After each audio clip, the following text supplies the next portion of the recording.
Over the past 15 years, I've had the opportunity of pitching, winning, and retaining some of the world's biggest clients. And this is from Nestle to Pernod Ricard to Samsung to P&G to Moet Hennessy, and companies across multiple verticals, whether it's financial services, consumer goods, technology, entertainment, and media, the whole nine yard. And in this video, I want to show you some of the things I've learned when it comes to the three things clients want from their agency. And I think that you're going to find this very, very useful. These are the same three things I have personally focused on that has helped me continue to win and retain clients. Let's get into it. My name is Eyitayo, and I have been in the digital marketing space and broader marketing comms industry for over 15 years now. Over that time, I've had the opportunity to work with a ton of clients, about 50 brands now, across 12 to 15 verticals. I've had the opportunity of leading digital agencies, and I want to draw from my experience and help anyone who might be watching or listening to me right now. So this is going to be very, very valuable for you. This is the result of over 15 years experience, and you're going to get it in about what, maybe 10 to 12 minute video. But feel free to subscribe and hit the notification bell so that whenever I put out a video, you will get the opportunity to watch. I have been putting out videos for anyone who is in the digital marketing space, whether you're just starting out or you're growing or you're trying to build your own agency. This is the channel for you. If that's not you and you just stumbled upon this, please share with someone that you know is in the digital marketing space or someone looking to build their own digital agency. So let's get straight into it. The first thing that clients want from their digital agency is clients want to be able to measure and establish how you think as an agency. Now, some people can call this like your strategy or strategic thinking or whatever. The point is the client or the prospect wants to be able to measure how you think as an agency. And this one might seem like the obvious, but what I found as well is that when agencies pitch to clients, they seem to always focus on, say, for example, the idea, the campaign idea, the digital idea, just the idea. And whilst the idea can, to some extent, show the client how you are thinking, how you think, it kind of narrows it to whatever the brief is at that point in time, if you get what I mean. However, when you try as much as possible to capture how you think as an agency, and I'll show you some of the ways you can do that, it helps the clients get a broader view of, your how helps the client get a broader view of how you approach strategic thinking when it comes to the subject matter. In this case, digital marketing. So I want to encourage you that as much as possible, try the best you can to figure out ways. Again, I'll show you some examples on how you can capture how you think as an agency in your whether it's your RFP or your pitch presentation or whatever the case may be.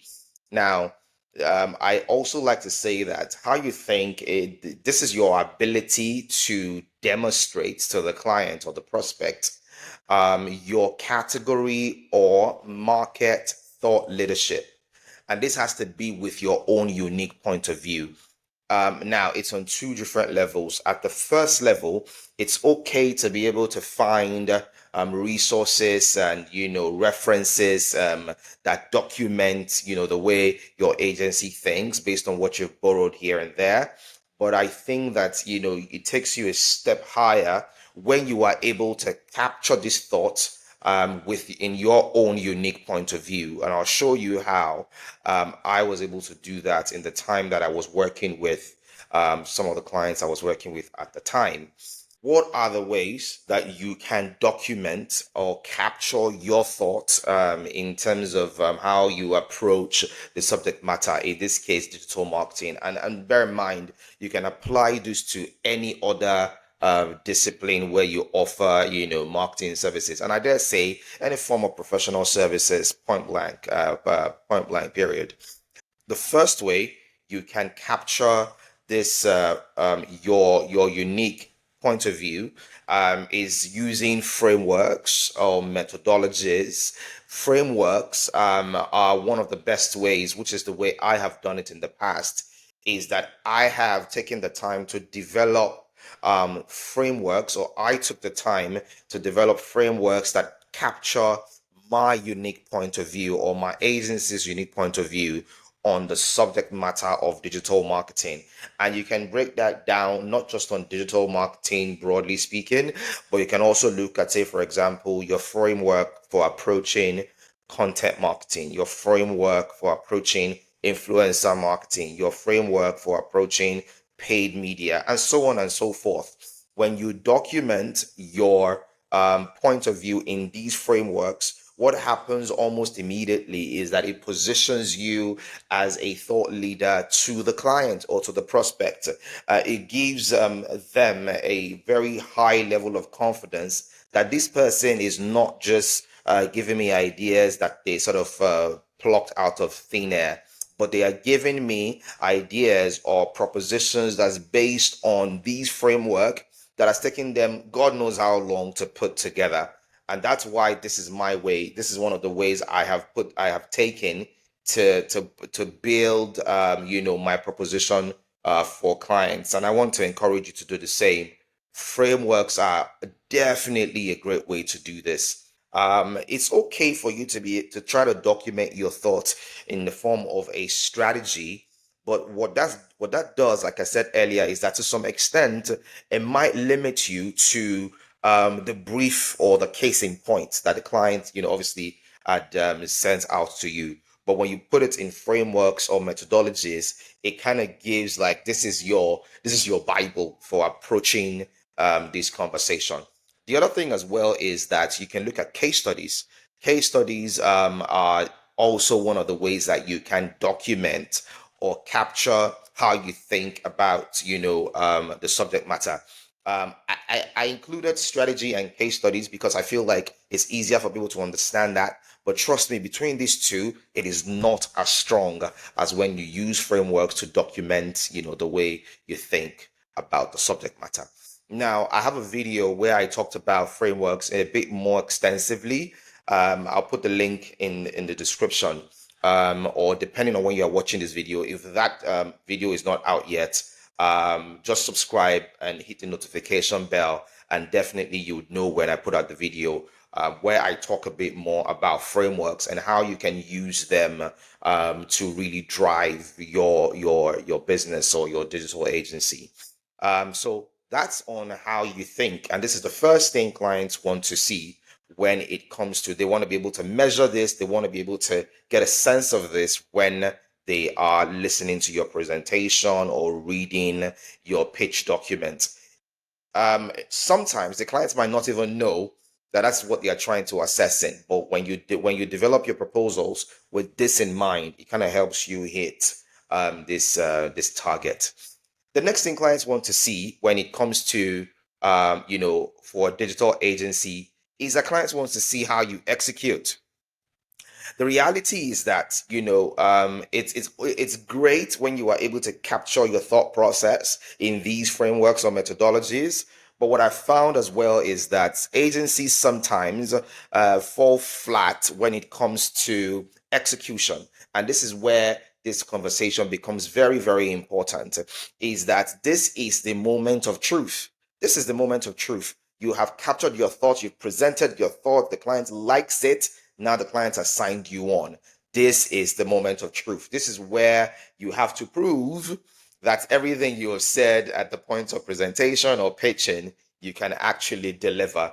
And in order for you to be able to execute well, this is where, the profile of your team comes into play, the skill stack of your team comes to play, your capacity, your partners, All of these things now come into play to be able to deliver or execute at the highest level possible, to be able to execute at the level of, your thinking that you have shared with the client. This is when this becomes very, very important. And I want to encourage you as much as possible.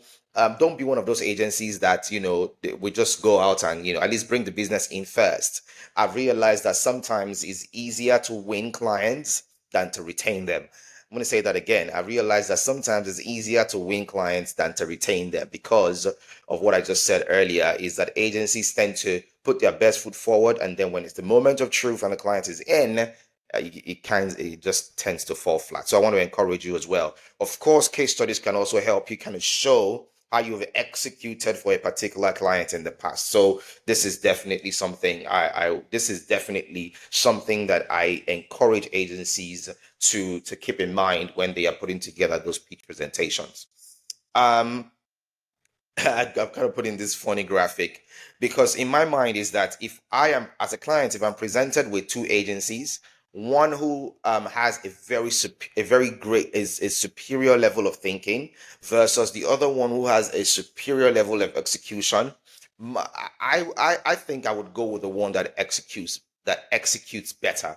Because again, I mean, all of the ideas, all of the strategies, it doesn't mean anything if you cannot execute them.